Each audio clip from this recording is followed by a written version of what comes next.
Halo para kultivator, kembali dengan saya lagi Felix dan masih lanjut membahas Donghua terbaik, tentu saja Shaolan season kedua. Di bagian sebelumnya, kita telah melihat Yu Hao yang sangat struggle di dalam ujian Dewa Cinta. Ia berhasil memenangkan duel tersebut dengan dibantu oleh Raja Dewa Tangsan yang menghadirkan Yilai Kesi, sang monster nekromansi. Namun kemenangan tersebut juga meninggalkan luka yang mendalam karena Wang Dong jatuh koma. Entah sampai kapan bisa sadarkan diri. Yu Hao sempat merasa frustasi. Ia menganggap dirinya telah gagal dalam melindungi Wang Dong akibat kekuatannya yang masih sangat lemah. Maka dari itu Yu Hao berlatih dengan keras hingga dapat menembus batas kultivasi dan memberikannya peningkatan kekuatan ekstrim dalam waktu singkat. Dengan harapan ia bisa segera menemukan cara untuk bisa menyelamatkan nyawa kekasihnya tersebut. Nah, bagaimana kelanjutannya? Kita akan bahas setelah pariwara berikut ini. Dapatkan kaos edisi Cahaya Dewa Laut. Para kultivator sekalian bisa pre-order sekarang melalui link di deskripsi. Karena produksinya masih terbatas di 100 pieces, jangan sampai kelewatan ya. Karena pada setiap bulan akan ganti edisi. Jadi kaos ini akan sangat eksklusif. Oke, dan baiklah, kalau kalian sudah siap, mari kita mulai.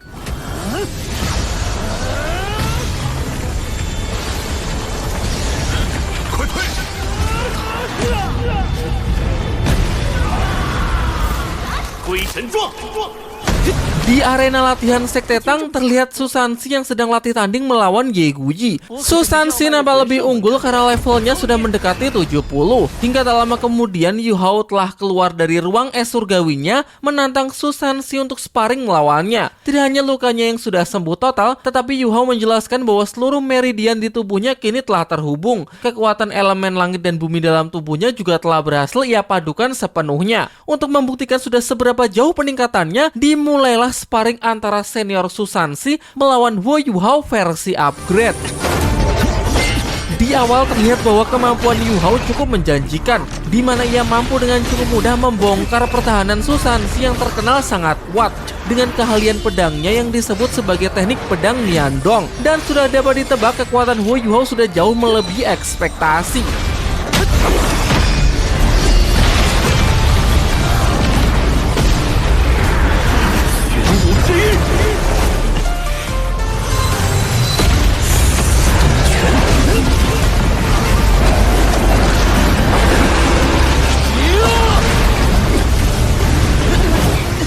Pertahanan kura-kura kegelapan yang diperkuat dengan teknik domain diadu dengan tinju Sidong.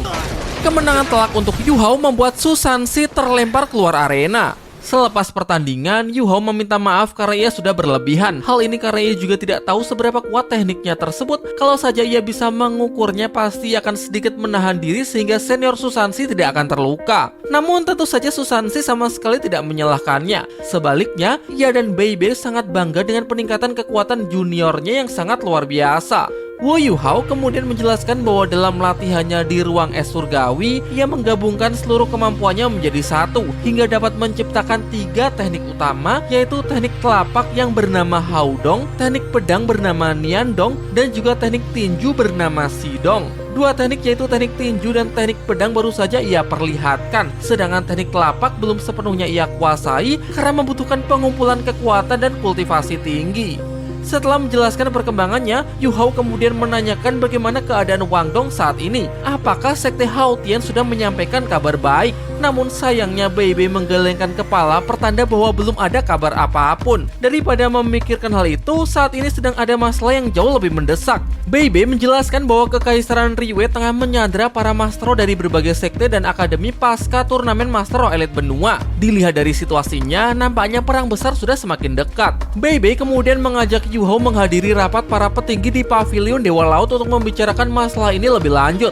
Di tengah perjalanan, Tian Meng menjalin komunikasi dengan Yu Hao untuk mengungkapkan kekagumannya terhadap kemajuannya yang sangat pesat. Bing Bing menambahkan bahwa Yu Hao telah berhasil menyerap kekuatan elemen langit dan bumi yang tersegel di kedua kakinya. Berkat itu seluruh lukanya kini telah pulih total dan kekuatannya juga telah meningkat melebihi ekspektasinya. Di sini Yu Hao terkejut karena ia tidak menyangka kalau kedua kodamnya tersebut sudah terbangun dari istirahat panjangnya. Ia sempat khawatir karena semenjak di lembah pengujian cinta, ia sama sekali tidak bisa menghubungi melindungi mereka. Tianmeng lalu menjelaskan bahwa ia dan Bingbing pun juga harus menerima ujian cinta di lembah tersebut. Itulah sebabnya mereka baru bangun sekarang. Bingbing kemudian mengingatkan Huo Yuhao agar segera berburu cincin roh ke-6 untuk roh pelindung mata spiritualnya, karena roh pelindungnya tersebut sudah mencapai batas kultivasi di level 60. Yuhao tahu akan hal itu, namun yang menjadi kendala adalah begitu sulitnya menemukan binatang roh beratribut mental. Bingbing menyarankan untuk mencarinya di tempat lain. Jika di hutan pertarungan bintang tidak tersedia, maka Yuhao bisa mencoba mencarinya di hutan binatang roh dekat Kekaisaran Ryuwei. Konon kabarnya di sana terdapat binatang roh jenis mental yang bernama Raja Tiran Mata Jahat, sangat kuat dan juga jahat. Diceritakan bahwa dahulu ada binatang roh sejenis yang terkuat di klan binatang roh ini, bernama Kaisar Tiran Mata Jahat, menerobos masuk ke dalam hutan pertarungan bintang dan berhadapan langsung melawan penguasa hutan pertarungan bintang yang bernama Kaisar Langit. Kala itu Tianmeng juga berada di sana untuk menyaksikan pertarungan yang maha dahsyat tersebut selama 3 hari 3 malam. Keduanya sama-sama kuat sehingga pertarungan berjalan sangat sengit. Namun pada akhirnya Kaisar Langit berhasil menang tipis. Kaisar Tiran Mata Jahat tidak bisa menerima kekalahannya sehingga ia memilih jalan mati bersama dengan meledakkan tubuhnya dan bermaksud untuk menghancurkan lawannya sekaligus memusnahkan seluruh hutan pertarungan bintang. Akan tetapi sebelum sempat meledakkan diri, terdengar suara misterius dari bagian terdalam hutan pertarungan bintang untuk menghentikannya. Hal tersebut membuktikan bahwa terdapat makhluk yang jauh lebih kuat dari Kaisar Langit yang menjadi penguasa tertinggi di hutan tersebut. Sin kemudian beralih memperlihatkan rapat yang tengah berlangsung di dalam paviliun Dewa Laut, membicarakan mengenai misi penyelamatan para sandera di Kekaisaran Ryuwei. Berdasarkan informasi dari informan terpercaya, Dekan Yan Zhaoze bisa memastikan lokasi tempat penahanan para sandera. Lokasinya berada di salah satu kota Kekaisaran Ryuwei yang bernama Kota Riseng. Ratusan master roh muda berbakat dari seluruh sekte dan akademi yang menyangkut masa depan benua Doluo ditahan di sana. Pihak Kekaisaran Ryuwei pasti menjaga wilayah tersebut dengan sangat ketat. Mereka kabarnya juga mendapatkan dukungan dari para master roh jahat dari sekte kultus roh suci untuk mengawasi para sandera. Tatwa Xuanxi tegas menyatakan bahwa misi penyelamatan para sandera adalah tanggung jawab dari Akademi Shrek. Mau seberapapun berbahayanya, misi ini harus tetap dilaksanakan. Setelah mendengarkan diskusi dari para tetua, Yuhao mulai bicara untuk menjelaskan mengenai rencana misi penyelamatan yang ia telah susun bersama Sekte Tang. Su Tianran yang telah naik tahta menduduki kursi kaisar adalah dalang di balik kejahatan ini. Orang tersebut ingin memancing banyak pihak yang ingin menyelamatkan para sandera untuk masuk lebih dalam, kemudian meringkus mereka dengan berbagai jebakan yang telah disiapkan. Jadi Huo Yuhao mengusulkan sebuah rencana untuk mengikuti permainan Su Tianran, namun dengan rencana yang disebut sebagai taktik pengalihan. Jadi rencananya adalah mengirim orang-orang terkuat dari Akademi Shrek untuk melakukan penyerangan secara terang-terangan dari arah depan. Tujuannya adalah untuk menarik perhatian pasukan Kekaisaran Ryuwei sebanyak mungkin. Saat kekuatan musuh terfokus ke sisi perbatasan, maka pasti akan ada sisi lain yang menjadi lebih lemah. Sisi itulah yang akan Yuhao manfaatkan untuk menerobos masuk ke lokasi para sandera, memilih jalan memutar untuk menghindari pasukan utama Kekaisaran Ryuwei. Dalam misi ini, Sekte Tang akan membentuk tim elit yang terdiri dari 6 orang, yaitu Huo Yuhao, Cai Tao, Susansi, Ji Juechen, Ye Guyi, dan juga Nan Xiuxiu. Tatwa Xuanxi sempat menentang rencana tersebut karena dinilai terlalu beresiko. Masuk ke sarang musuh teramat sangat berbahaya, apalagi mereka cuma berenam. Begitu ketahuan, mereka akan langsung terkepung dari segala arah, tidak akan ada jalan untuk bisa kembali. Tapi sepertinya Tatwa Xuanxi ini lupa ya kalau Yuhao adalah MC-nya. Yuhao menjelaskan bahwa resikonya bisa ditekan karena ia telah memilih orang-orang terbaik dalam misi penyusupan dan pengintaian ini. Selain itu, semakin sedikit orang justru akan semakin meminimalisir kemungkinan mereka bisa ketahuan. Nan Xiuxiu adalah sandera yang berhasil melarikan diri, menjadikannya satu-satunya orang di pihaknya yang cukup memahami situasi di sana. Ye Guyi memiliki roh pelindung cahaya malaikat, musuh alami dari para master roh jahat. Susansi adalah master roh dengan pertahanan terkuat, sehingga keberadaannya sebagai master roh pendukung akan sangat berguna. Sedangkan Cai Tao dan Ji Juechen adalah mantan penduduk asli Kekaisaran Ryuwei, sehingga keduanya lebih paham medan. Selain itu juga dibekali dengan kekuatan yang sama-sama kuat. Mereka bernama adalah hasil seleksi ketat Yuhao dalam menghadapi pertahanan di kota Kekaisaran Ryuwei, master roh jahat dan juga kekuatan lain yang belum bisa diprediksi. Setelah cukup teryakinkan oleh penjelasan Yuhao, Tatwa Xuanxi pun akhirnya sepakat untuk menjalankan rencana tersebut. Akademi Shrek akan mengirimkan orang-orang terkuatnya untuk membuat pengalihan di sisi perbatasan, memastikan bahwa tim elit bentukan Yuhao bisa lebih aman. Singkat cerita, tim elit Sekte Tang sudah berkumpul dan siap untuk berangkat. Sebelum pergi, Guru Ziwen memberi Yu Hao sebuah alat pemandu roh yang mungkin bisa dipakai dalam situasi darurat, mengingat misi ini sangatlah berbahaya. Sementara Yu Hao dan kawan-kawan memulai perjalanannya melalui jalur laut, di Kekaisaran Liyue, Kaisar Su Tianran memastikan seluruh pasukan yang ditugaskan untuk menjaga kota Riseng bekerja dengan baik. Di lain sisi, tim pengalih perhatian yang dipimpin langsung oleh Tetua Xuanxi juga tengah bersiap untuk berangkat menuju Kekaisaran Liyue. Singkat cerita, setelah melakukan perjalanan laut selama beberapa hari, tim Yu Hao sudah hampir tiba di pelabuhan Kekaisaran Liyue. Ia meminta teman-temannya untuk mengenakan pakaian khas penduduk Kekaisaran Liyue. Mereka akan menyusup ke kota Riseng dengan penyamaran rakyat biasa agar tidak dicurigai. Begitu turun dari kapal, misi resmi dimulai. Dilarang bertindak gegabah karena semua tindakan harus berada di bawah komandonya. Di saat yang sama, tim Akademi Strike juga sudah semakin dekat dengan perbatasan kota Riseng. Terlihat bahwa di sana terdapat banyak meriam pemandu roh yang terpasang di sepanjang perbatasan. Setiap 10 km terdapat sebuah formasi pemandu roh. Alat deteksi pemandu roh di udara juga sangat banyak sampai-sampai membentuk jaring raksasa. Dekan Duo benar-benar takjub sekaligus ngeri-ngeri sedap karena ini berarti pihak Kekaisaran Liyue rela mengeluarkan modal yang sangat fantastis. Namun semakin ketat penjagaan di sini, maka tekanan pada tim Yu Hao di sana akan sedikit lebih ringan. Sesuai rencana, tugas mereka di sini adalah sebagai pengalih perhatian, menarik tembakan dan perhatian pasukan Kekaisaran Liyue sebanyak mungkin ke arah mereka.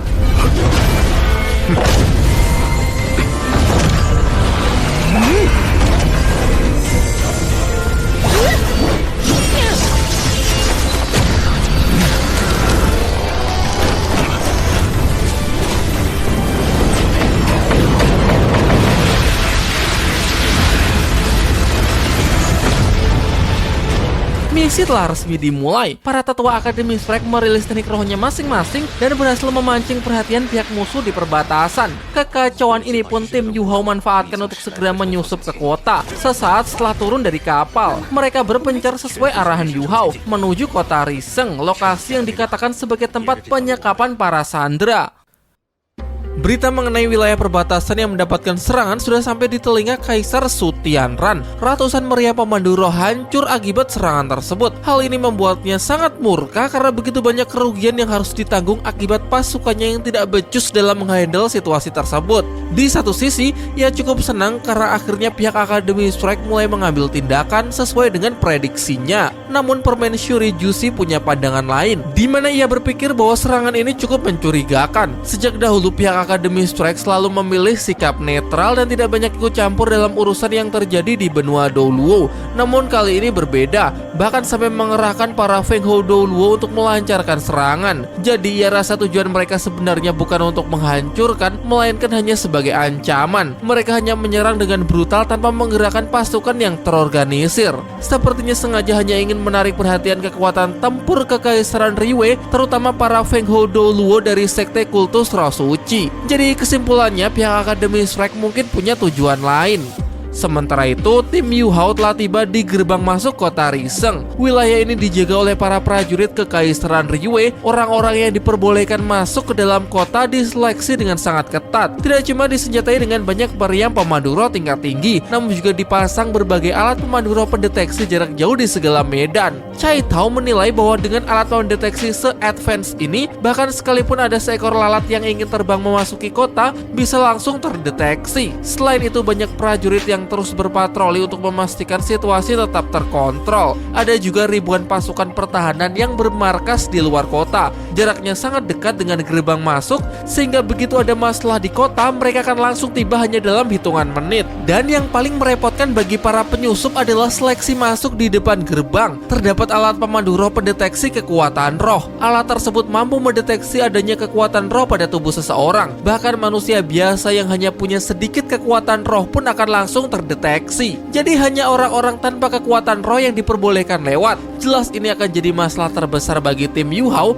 Tanpa rencana yang matang, mereka akan langsung ditangkap sebelum berhasil memasuki kota. Teknik roh simulasi Huo Yu Hao hanya bisa mengelabui pandangan, tidak bisa memanipulasi kekuatan roh seseorang. Jadi Yu Hao akan berbalik untuk menyiapkan rencana lain. Sementara teman-temannya ia minta agar tetap berjalan menuju gerbang kota. Gerak-gerik mencurigakan dari Chai Tao dan teman-temannya memicu reaksi dari salah seorang penjaga. Barang bawaan mereka diperiksa, namun tidak ada yang mencurigakan. Chai Tao mengaku bahwa mereka hanya sekelompok pedagang jeruk dari kota Mingdu. Antrian semakin dekat, terlihat Nan Xiu Xiu mulai panik karena Huo Yuhao tak kunjung kembali. Chai Tao dengan tenang maju untuk mendapatkan gilirannya, namun penjaga menghentikannya, kemudian meminta untuk Nan Xiu Xiu maju terlebih dahulu setelah melihat sikapnya yang nampak ketakutan. Dengan penuh rasa ragu, Nan Xiu Xiu berjalan menuju menghampiri area pemindai. Akan tetapi sebelum melangkahkan kakinya, terlihat sebuah ledakan dahsyat dari luar perbatasan. Situasi pun menjadi kacau karena pasukan mengira kalau ini adalah serangan dari musuh. Alarm bahaya dibunyikan dan gerbang masuk akan segera ditutup. Yu Hao menghubungi teman-temannya melalui telepati, meminta mereka agar memanfaatkan kekacauan ini untuk menghindari gerbang pendeteksi kekuatan roh dan segera masuk ke dalam kota Riseng tanpa ketahuan. Yu Hao memerintahkan teman-temannya untuk masuk terlebih dahulu dan meyakinkan mereka bahwa ia akan menggunakan caranya sendiri untuk segera menyusul.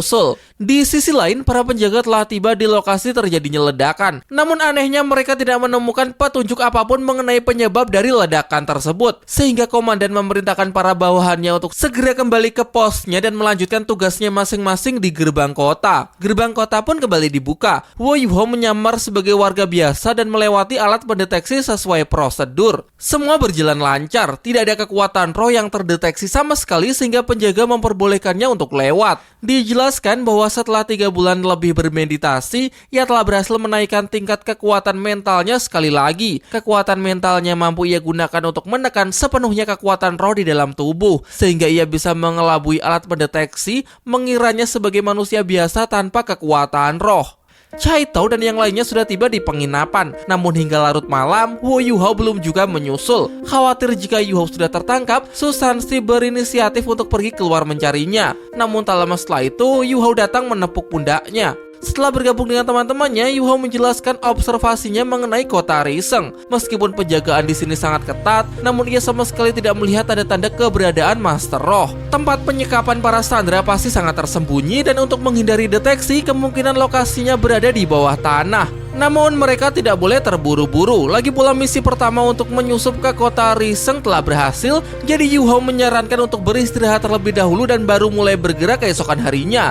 Mereka akan berpencar untuk menjelajahi kota Riseng dan mengumpulkan informasi sebanyak mungkin. Yuhao menekankan bahwa mereka semua harus bertindak ekstra hati-hati, karena begitu sampai ketahuan, tidak cuma bahaya untuk diri sendiri, namun keselamatan dari para sandera pun juga akan ikut terancam.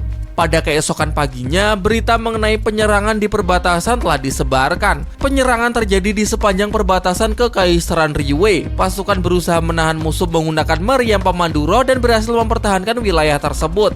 Sementara itu, tim Yu Hao sudah mulai bergerak dengan rencananya. Su Sanxi akan menyamar sebagai pedagang kaya yang datang ke kota Riseng untuk membeli logam langka.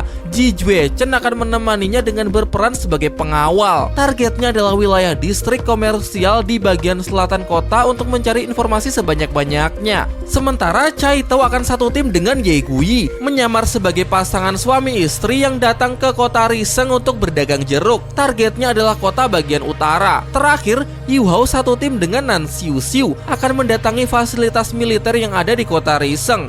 Informasi mengenai lokasi dari para sandera benar-benar sangat rahasia. Meskipun sudah seharian mencari, belum ada satupun informasi yang bisa menjadi petunjuk. Yu Hao berkeliling dengan kemampuan deteksi mentalnya, berusaha memetakan seluruh lokasi kota Riseng, berharap akan ada petunjuk dari lokasi keberadaan para sandera. Namun hal itu juga sia-sia. Tidak ada jejak sandera, tidak ada petunjuk yang tertinggal, bahkan tidak ada Mastro yang berjaga. Ia pun mulai pesimis bahwa apakah informan Dekan Yan Zhaoze telah salah.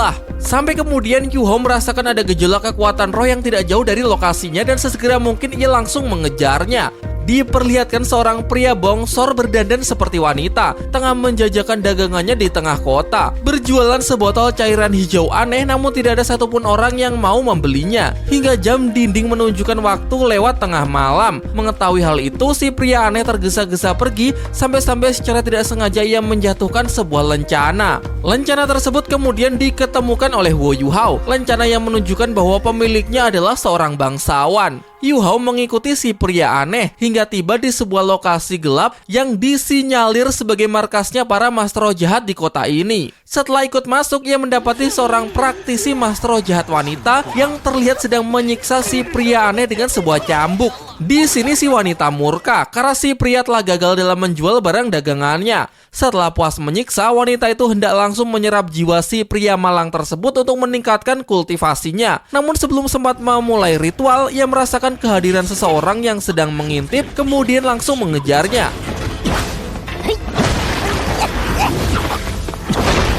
Ya, Yu Hao telah ketahuan. Ia berlari keluar ruangan bukan bermaksud kabur, melainkan ingin memancing mastro jahat tersebut ke tempat yang jauh dari pusat kota agar aksinya tidak mengundang perhatian dari para pasukan yang tengah berjaga. Barulah setelah tiba di tempat yang lebih sepi, Yu Hao berhenti dan mulai menginterogasinya agar mau bicara soal lokasi disekapnya para sandera. Namun tentu saja tidak semudah itu. Si mastro jahat wanita, sebut saja Nyi Ireng, tidak bisa diajak kerjasama dan malah menginginkan pertarungan. Ia begitu meremehkan saat melihat cincin roh Yu Hao yang cuma 5 biji, karena ia sendiri adalah mastro level 84 yang sudah punya 8 cincin. Perbedaan level yang sangat jomplang. Di saat yang sama, teman-temannya sadar bahwa Yu Hao sedang dalam bahaya, sehingga mereka segera mungkin pergi menuju lokasinya. Nyi Ireng adalah pemilik roh pelindung mutasi, yakni Soul of Vengeance atau jiwa pembalasan. Mutasinya dipicu oleh kebencian yang mendalam akibat penyiksaan brutal semasa kecil. Roh pelindungnya beratribut mental dengan teknik serangan mental yang sangat kuat. Saking kuatnya hingga membuat Yu Hao sama sekali tidak bisa bergerak.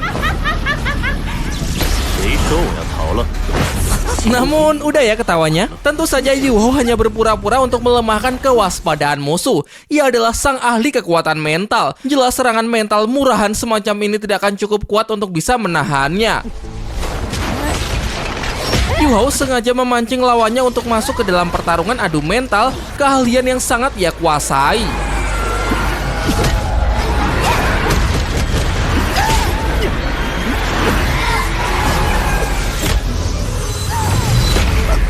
Meskipun kalah dari segi level kekuatan roh, ternyata keunggulan dari kekuatan mental sanggup menutupinya.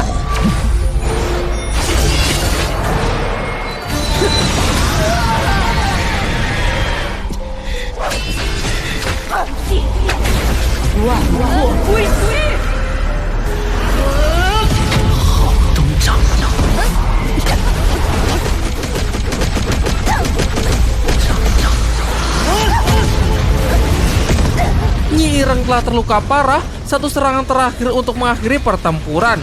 Yu Hao merilis teknik barunya yang belum pernah diperlihatkan sebelumnya, yaitu serangan telapak yang disebut Haodong. Serangan telapak tangan yang tak terhindarkan. Teknik ini juga diperkuat dengan kekuatan mental dan nekromansi. Jadi Nyi Ireng tidak cuma dikalahkan namun juga disadarkan dari pengaruh kekuatan mastro jahat. Berkat hal itu, jiwa Nyi Ireng kini telah terbebas. Ia mengakhiri hidupnya dengan senyum di wajahnya sambil mengungkapkan rasa terima kasihnya kepada Yu Hao. Di saat yang sama, Yu Hao nampak begitu letih karena pertarungan barusan benar-benar telah menguras kekuatan mentalnya. Tidak lama setelah itu, sekelompok pasukan datang ke lokasi bekas pertempuran. Namun untungnya sudah tidak ada siapapun.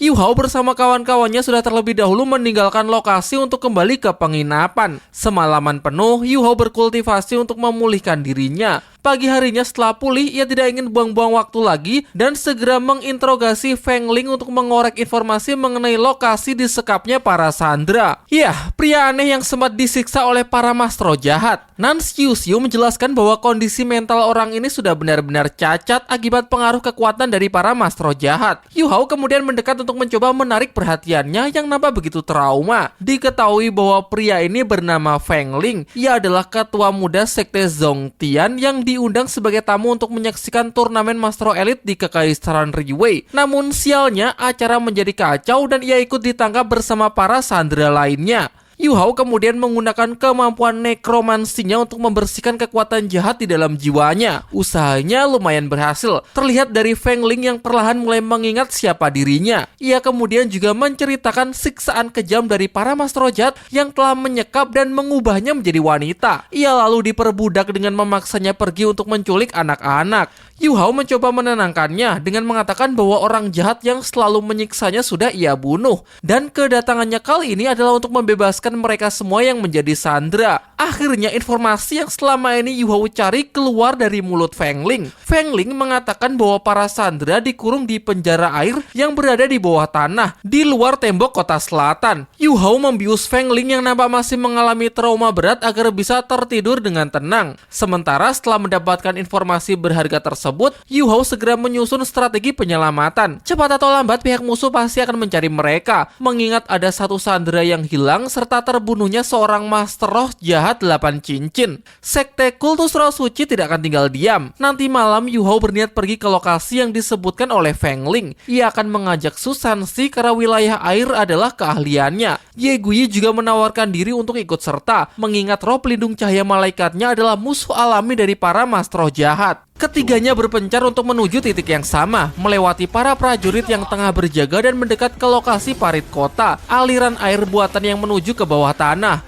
Yu Hao kemudian mengaktifkan mata spiritualnya untuk mencari penjara air. Penglihatannya menembus puluhan meter di bawah tanah, namun belum juga menemukan anomali apapun, bahkan ia hampir mencapai batasnya. Tian Meng sempat menawarkan diri untuk membantu, tetapi Yu Hao menolaknya karena ia tidak ingin terus ketergantungan terhadap kodam-kodamnya tersebut. Akhirnya setelah memperdalam penglihatannya hingga menembus 300 meter di bawah tanah, ia menemukan semacam ruang rahasia. Namun aneh karena kalau benar semua orang disekap di sana, seharusnya ia dapat mendeteksi fluktuasi kekuatan roh. Bagaimana bisa ia tidak merasakan apapun? Ia kemudian menduga kalau mungkin saja masalahnya ada pada airnya. Jadi untuk memastikannya ia harus pergi ke sana. Tetapi akan terlalu berbahaya jika ia pergi secara langsung, sehingga ia akan pergi menggunakan wujud spiritualnya. Yu Hao mulai menyelam masuk ke dalam air, menyusuri parit yang akan membawanya ke ruangan penjara air, tempat disekapnya para sandera. Meski cuma wujud spiritual, ia harus tetap berhati-hati, terutama jika ada master roh jahat yang bertipe serangan mental. Ternyata dugaannya terbukti benar. Di sini terlihat banyak penjara berbentuk sangkar di atas air yang mengurung para sandera, dengan banyaknya para master roh jahat yang terus mengawasi mereka. Diperlihatkan juga 3 master roh jahat yang pernah Yu Hao temui juga berada di sini. Ditugaskan untuk melemahkan para sandera dan memastikan mereka tidak akan punya kekuatan untuk memberontak. Caranya adalah dengan memasukkan bubuk pemadam kekuatan roh ke dalam air, kemudian merendam para sandera setiap beberapa jam sekali. Maka dengan begitu akan membuat mereka kesulitan untuk mengumpulkan kekuatan roh. Bahkan sekelas Feng Hou Douluo pun juga tidak akan berdaya. Selain itu, para sandera juga tidak diberikan makanan, jadi dengan tidak adanya tenaga maka akan semakin sulit bagi mereka jika ingin melawan. Wo Yu Hao yang mendengarnya pun dibuat semakin geram. Selain itu, ia juga baru tahu kalau ada bubuk untuk memadamkan kekuatan roh. Kalau saja ia masuk bukan dengan tubuh spiritual, pasti ia juga akan terkena efeknya. Ia kemudian lanjut mengamati situasi. Yu Hao dibuat terkejut setelah melihat bahwa di kelompok master roh jahat tersebut terdapat senior Mas Xiao Tao. Wow, difasir.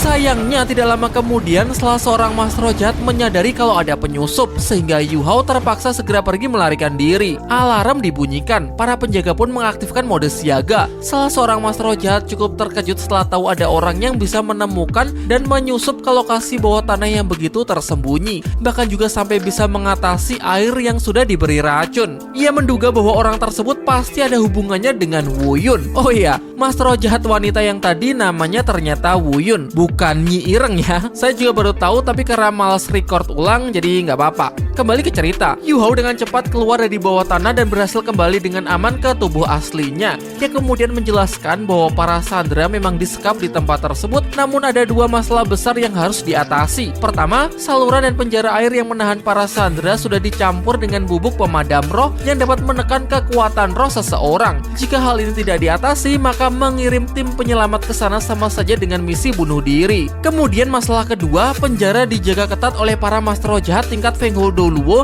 dan juga ada senior Mas Xiao Tao. Yang dibicarakan pun akhirnya muncul, di mana Mas Xiao Tao dikirim untuk meringkus para penyusup yang telah menerobos masuk penjara air. Tentu saja ini melenceng dari rencana awal, sehingga mau tidak mau Yu Hao harus berimprovisasi. Ia meminta kedua temannya untuk tidak ikut campur karena ia sendirilah yang akan menghadapi senior Mas Xiao Tao dengan caranya sendiri. Pertama, Yu Hao mencoba memperkenalkan dirinya, berharap ada sedikit kesadaran yang tersisa sehingga masalah ini bisa terselesaikan tanpa pertarungan. Namun jelas hal itu tidak akan berguna. Mas Xiaotao telah sepenuhnya berada dalam pengaruh kekuatan Mas Roh Jahat. Ia pun langsung ngegas untuk menyerang Yu Hao dengan niat membunuh. Tetapi sebaliknya, agaknya Yu Hao sedikit menahan diri karena ia tidak ingin menyakiti seniornya tersebut. Ia tidak ingin menggunakan 3 teknik andalannya, cenderung lebih bertahan dan sesekali mencoba meredam api Phoenix dengan kekuatan es ekstrim. Sayangnya hal itu tidak berhasil. Sementara Mas Xiaotao terus saja melancarkan serangannya secara brutal tanpa menahan diri sama sekali. Yu Hao yang sudah sangat terdesak akhirnya mulai serius dengan merilis teknik domain es abadi yang seketika mampu membekukan amukan api Phoenix tersebut. Akan tetapi karena adanya perbedaan level yang cukup signifikan, ternyata itu pun juga kurang efektif untuk bisa menekan api Phoenix sepenuhnya. Tapi bukan itu tujuan Yu Hao sebenarnya. Ia tidak bermaksud menekan api Phoenix, melainkan hanya ingin memancing Mas Xiaotao agar mendekat ke arahnya. Dan setelah menangkapnya, barulah Yu Hao memulai ritual penyucian jiwa menggunakan keahlian nekromansinya. Metode ini adalah cara paling efektif untuk melawan kekuatan para Mas Roh Jahat, dan dengan melenyapkan pengaruh tersebut, kini ia berhasil membebaskan Mas Xiaotao.